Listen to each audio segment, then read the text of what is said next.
Well, Randy, the trip was brief, an hour on the ground in the camps and about an hour flying over the war devastation in Sri Lanka's north, but apparently it was enough to stir strong reaction from UN Secretary General Ban Ki-moon.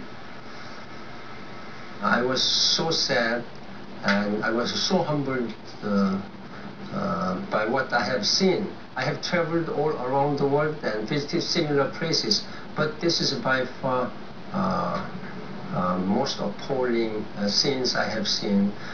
The military says that they can assure us that very few civilians died. Do you buy that?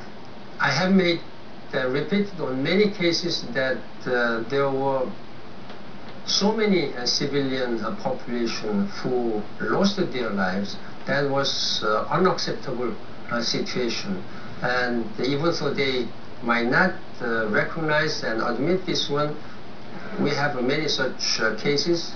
Did it look like there was heavy bombing? As I flew over today, there were many destructions which may suggest that there were very severe fightings. And heavy weapons used? That's what I guess, but I do not have any clear evidence. But from what you saw, it looked like it? Yes. Now, the government has said that it has stopped using heavy weapons, and so much of this has been basically a propaganda war also between the two sides. The government blaming the LTTE and the LTTE, the Tamil Tiger rebels as they're known, blaming the government for all of this.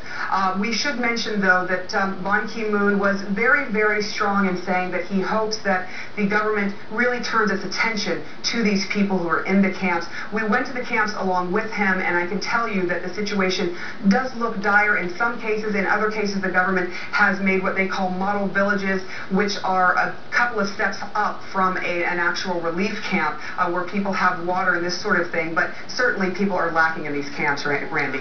And Sarah, how did the president of Sri Lanka respond to Ban Ki-moon's closed-door meeting?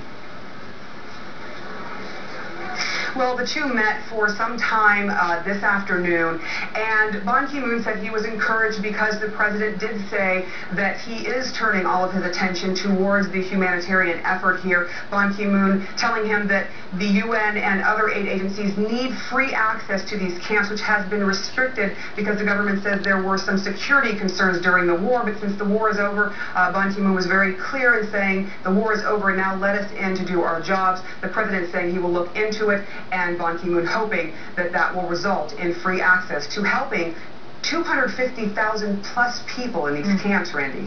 Wow. All right. Sarah Steiner for us tonight. Thank you, Sarah.